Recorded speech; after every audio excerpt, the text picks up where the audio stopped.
Here's my play of the day from round 4 of the Tal Memorial.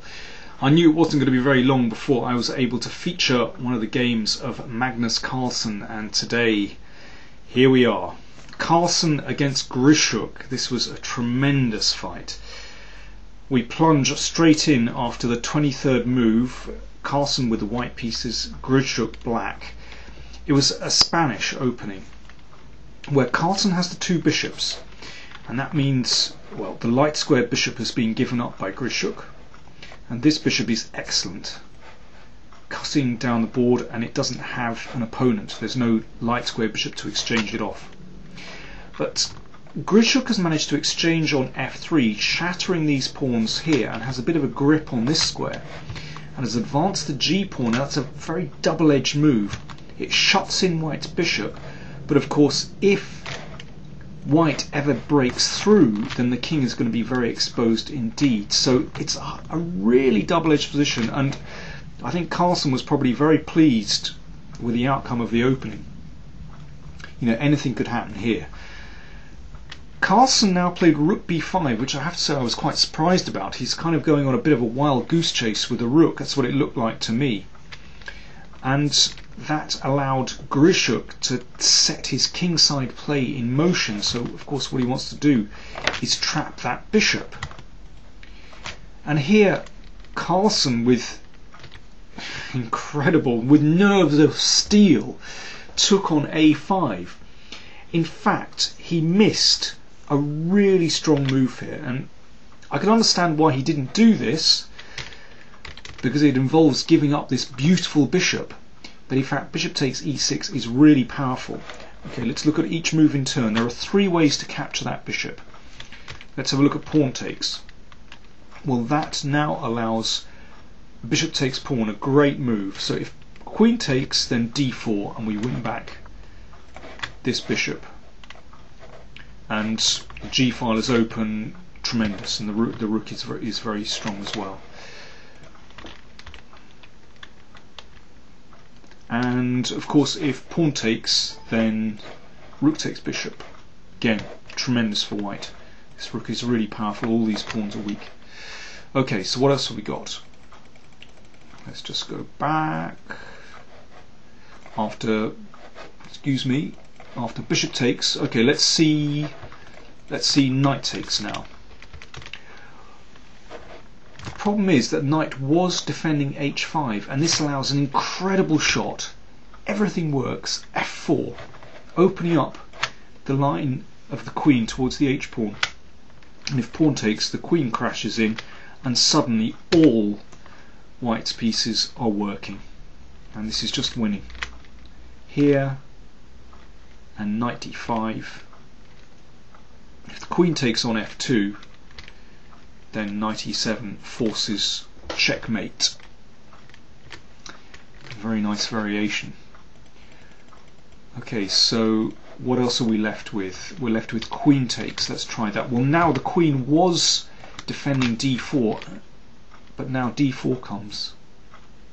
And this is beautiful because it allows the rook to enter across the board to the king side. So for example, bishop b6, we can take on e5, we take with the rook, and suddenly, well, white has 3 pawns for the piece and a completely crushing attack on the king side. You know, this knight is ready to come in, the queen is ready to support. Black is just lost here.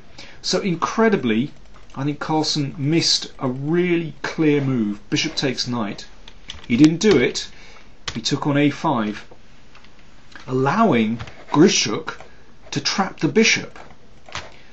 But, okay, this involves a concession, because this gives away the g4 square, so now the knight can invade here. So this is very double-edged, and, well, I mean, there were interesting possibilities here. Carlsen could have taken on h4 and played d4, just trying to blast the position open. One of the ideas is, now you can play queen d2, and there's no defense to queen h6. Now black has better than this. Black could play the bishop back here, But still, if white manages to force that rook across, this could be very strong indeed. So I think, it's another interesting possibility that Carlsen had. But okay, he went for queen f1. Let's see what happened. Also very dangerous. Of course, if the bishop is taken, the queen comes in, and well, that's an easy one. King there and knight h6, and it's all over, etc. Okay, so instead of that, after queen f1, Grischuk played rook a8. Okay, looking for counterplay. And now an extraordinary move from Carlsen. He just took the bishop off. And again we see this funny idea after bishop takes pawn. If pawn takes bishop, this switch with the queen, and suddenly there is no decent defense to queen h6. Incredible. So after rook takes bishop, pawn takes, and now Carlsen took on e5 with the knight. You could play bishop takes, but then f6, and that bishop is still trapped. So okay, knight takes e5, and now I think Carlsen was hoping that Grischuk would get greedy and take the bishop, and it is not so clear. Black is a whole rook up, and there are no immediate threats for white, but in fact white's initiative is huge here. One idea might be to switch the knight round. Another might be to just play f4, hopefully open up the g file, or maybe advance to f5 and get this bishop going. It's also very powerful. So, I can understand why you might be tempted by this, but in fact, in spite of the extra rook, it's not easy for black. But I think Grischuk's move was more practical. He just moved the queen across and hoped later on to take the bishop. Okay, queen h3 from white.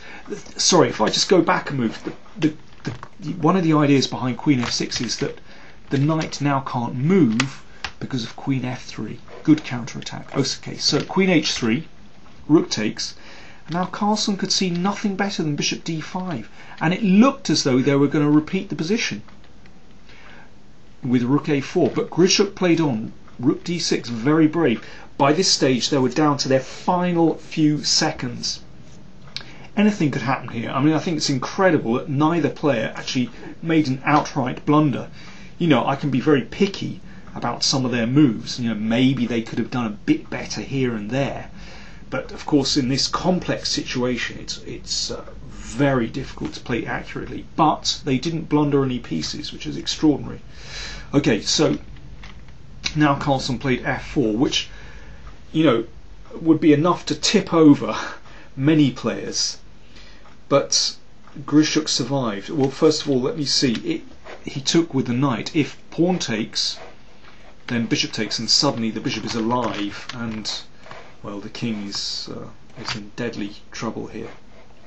So knight takes is forced. So Carlsen has saved the bishop,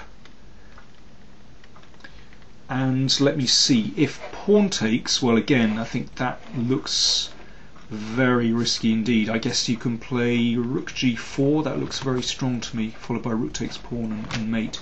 So queen takes, keeping the king side as closed as possible. And that seemed as though Carlsen was in trouble. The knight is attacked, and black's pieces aren't badly coordinated, they're okay. And white still hasn't made that breakthrough. But knight f3, although it's a retreat, actually sets black a few problems. Now, this pawn is on prise, and it seems as though, perhaps if you play f6, this seems solid enough. But in fact, this will be a dreadful move because it opens up this diagonal. And after rook g4, black is in terrible trouble. So the queen gives a check, the king comes up. And now, one threat is to play rook takes h4, and it's going to be mate. Remember, the bishop covers this square. Or if, let's say, knight h5, then knight h4 is also very, very powerful, and white is probably winning.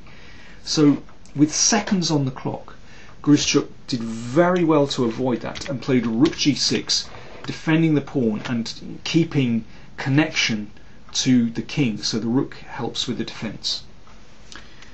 And Carlsen couldn't find a way through. He played rook g4. Now, if the queen goes back, then knight g5 again is breaking through. But Grischuk checked on c1. And now if king g2, knight h5 is very powerful, followed by knight f4 check. So Carlsen had to play back with the rook. Grischuk had to keep protecting the g5 pawn. So they're repeating the position, and after repeating the position for 3 times, they agreed a draw.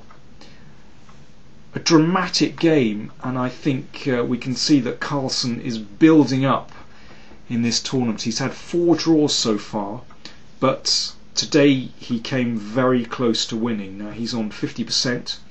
Radyabov and Morozevich lead on 3. Still plenty of time for Carlsen to come through, and I think we've had a taste of his power and quality today. But he did miss, I think, a pretty clear win with bishop takes knight.